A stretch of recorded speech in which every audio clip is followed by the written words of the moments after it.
Good morning. Squeak, squeak. My name is Komal Ahmed. I am the founder and CEO of Copia. And I'm here to share how my team and I are solving the world's dumbest problem, hunger. How many of you have attended a conference, a wedding, had a lunch at Google, and wondered what happens to all of this leftover food? Does it magically disappear? Does the bride end up taking it home? Unfortunately, over 365 million pounds of that perfectly edible food is wasted, while 1 in 6 don't know where their next meal is coming from. The issue is not a lack of food, it's an inefficient distribution of that food. So hunger is not a scarcity problem, it's a logistics problem. And that's a logistics problem we went off to solve. What's been missing is an easy and a seamless way to safely connect those with excess food to those in need of it. And that's exactly what Copia has built, a platform and proprietary technology to solve both hunger and food waste at scale. Imagine you're Intel. Instead of throwing away your excess food after an event or from your corporate cafeteria, you request a pickup through Copia's platform. Our algorithm will match that exact amount and type of food to the nearest nonprofit or nonprofits that could accept it at that day, at that time. It'll dispatch a driver to give them the most efficient route to pick up and deliver that food. And then the nonprofit signs a tax-deductible receipt and sends back powerful photos and testimonials so that Intel gets to see the impact that they made by spending less than 2 minutes of their time going Copia. Copia is a for-profit company. Businesses like Intel pay us because we provide them robust data and analytics that help them reduce overpurchasing and overproduction costs in the future. We also help them reduce disposal costs. And we provide them enhanced tax deductions that help them save tens of thousands to tens of millions of dollars. And nonprofits love us because we provide them higher quality, nutritious food for free. We have recovered over $6 million worth of food, diverted over 650,000 pounds of food from landfill, and we have fed the equivalent of over the largest football stadium filled to its absolute brim 5 times over. And I'm proud to share that we're going to feed 1 million people this year with food that would have otherwise been wasted. Let me share a few quick success stories. So the Bay Area hosted the Super Bowl, and our partnership with the NFL ensured that we recovered over 14 tons of food. And for my Americans in the audience, 14 tons of food is 4 16-foot refrigerated trucks filled not with pizza and popcorn, but filet mignon, lobster rolls, pulled pork sandwiches. Not really my jam, but high quality food for the people that we serve. And we would love for you to be part of this movement. What we're looking for is high-level introductions to food management companies like Sodexo and Aramark, along with corporate cafeterias, universities, cough, cough, MIT, hospitals, and also large-scale experts in large-scale logistics providers that can also help us scale across the country. Thanks. Thank you.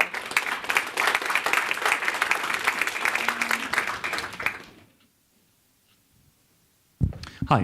What's the turnaround time on the data and analytics, and then the tax paperwork for the donators? Great question. It's actually automated, so it comes up every single time. So most of our customers are subscription-based, so we know when they're going to pick up food, and that all of that information is aggregated after every time that pickup happens. And the nonprofit then signs off every time that they get. So imagine you're like Goodwill. You have to fill out that entire tax-deductible receipt, like this is how many T-shirts. Our system automates that process, and so every time the nonprofit receives the food, they sign off on that, and they say, this is what the food was valued at. We received it. We're only going to give it to feed people in need. And so all of this, it's an aggregated amount, so it happens as you go.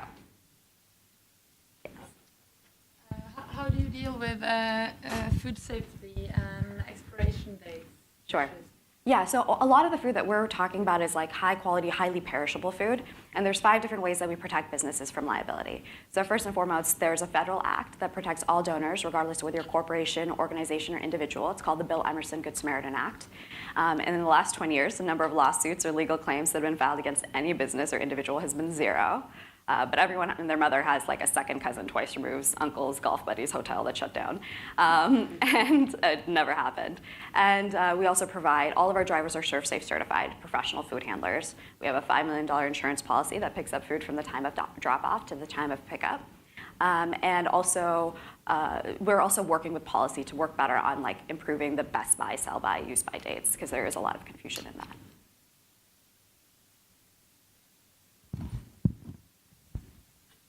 So can you say a little bit about how you match the supply with the need in terms great question. of nutrition and?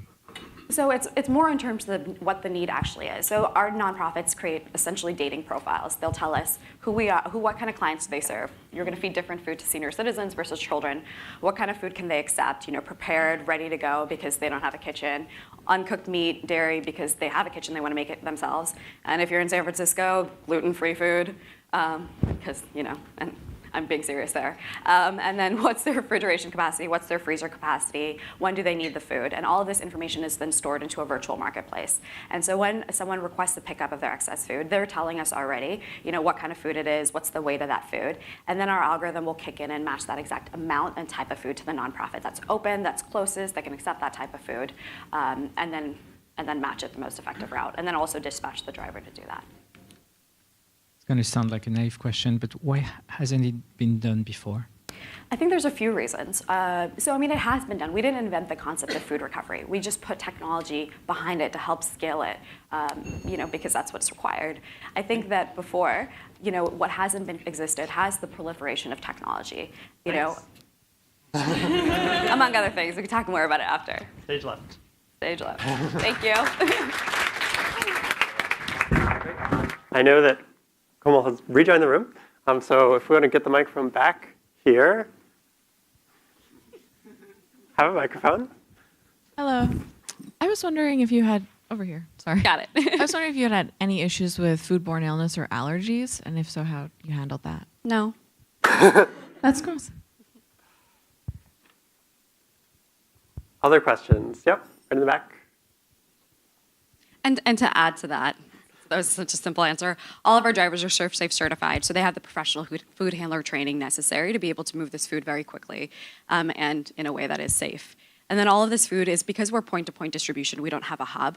All of this food moves within 30 minutes, max an hour, in insulated bags or refrigerated trucks. You don't.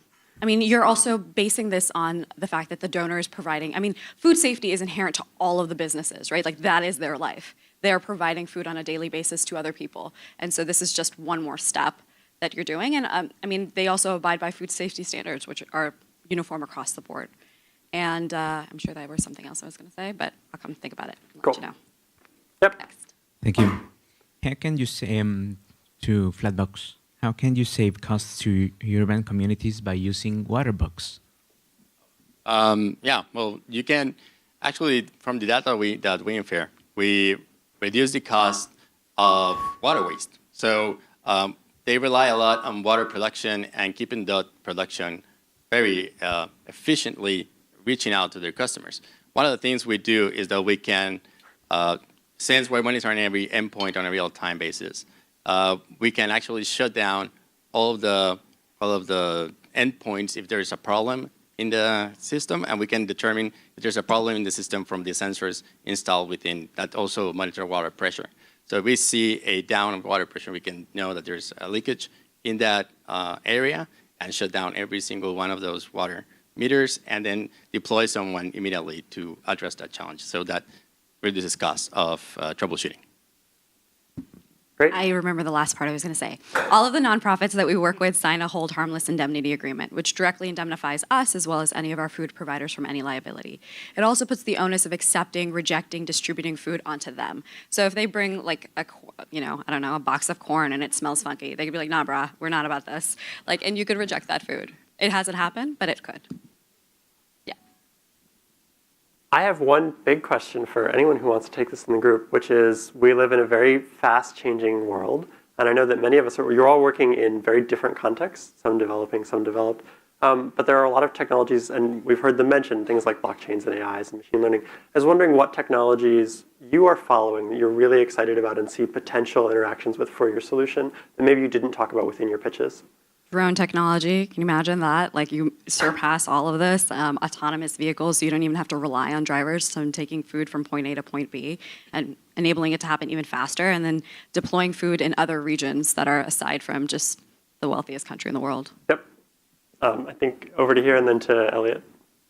So for us, a key enabler to our solution is the IoT soon-to-be standard LoRa, which is a long-range wide area network. And that enables us to connect our smart water meter with the Internet of Things in a very energy efficient and low marginal cost basis. It also means because we're not a telecom operator, we can deploy our own LoRa network with little, they're tiny little antennas.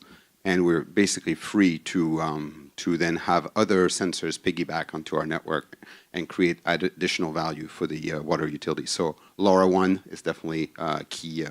And then mobile money, of course. We make it possible through mobile money. So. Cool. So I got one over here. So I completely geek out about new technology. So I mean, our systems use IoT devices as a means of tracking all this stuff, and then machine learning algorithms as a means of growing algae in better kind of ways. So we have these decentralized distributed networks that we then, I mean, I guess some people have mentioned the use of blockchain in kind of this capacity, but we can track and learn and get better at growing algae anywhere in the world. So that's one piece of it. The other piece that I really enjoy as an emerging technology, so this is my background in synthetic biology. I love tinkering and working with organisms. And so you can engineer organisms to do all sorts of crazy newfangled things using evolving technology like CRISPR or other such avenues of working with organisms. And we're starting to do that in the lab, which is really fun. All right. I got one cool technology that a lot of municipalities are looking at right now, and that's inline turbines into pipe systems. This pretty much utilizes the flow of water to turn a turbine and generate electricity that would save on some of the cost and production of generating that water and moving it.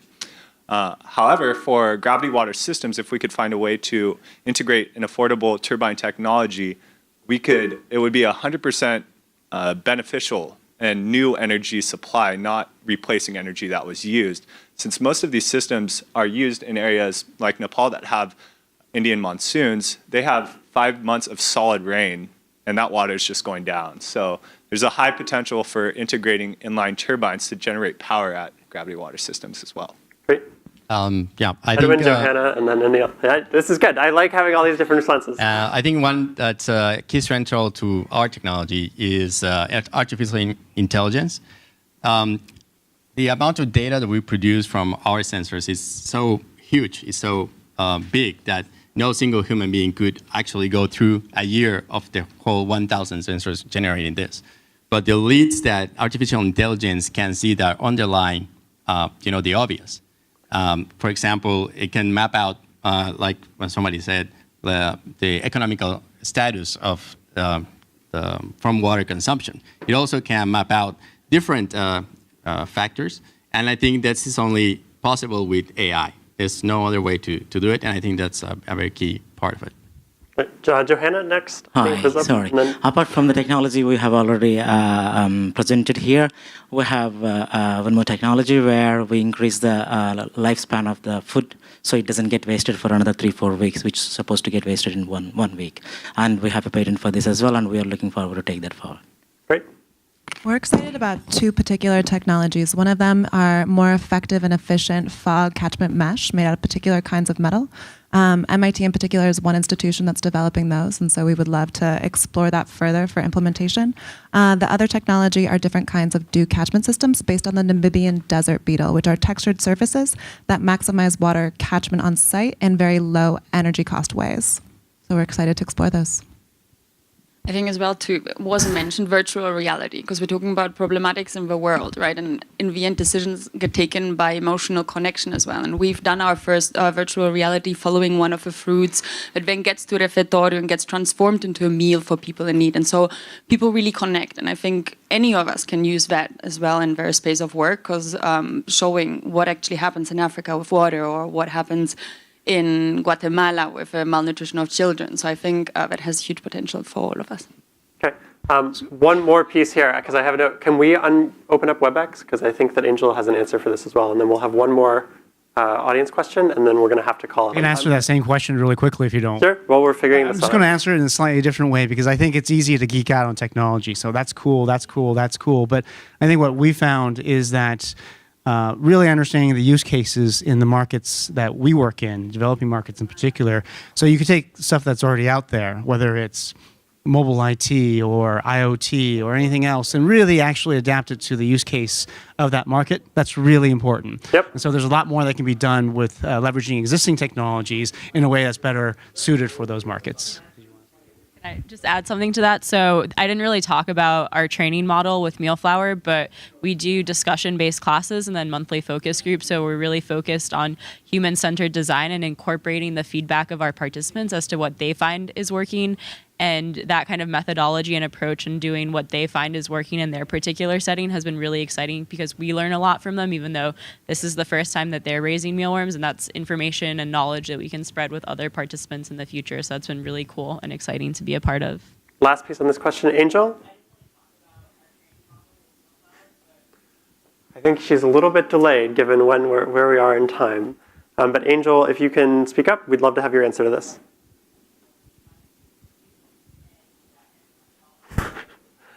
While we're waiting, is there another question?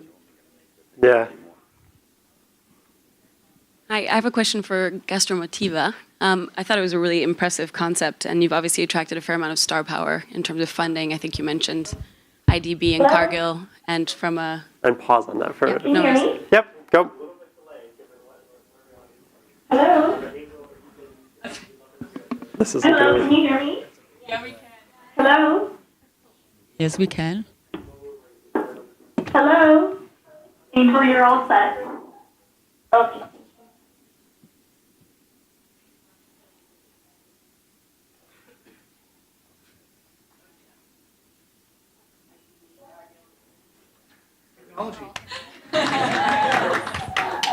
Frankly, it's amazing that we can connect anywhere in this sort of space.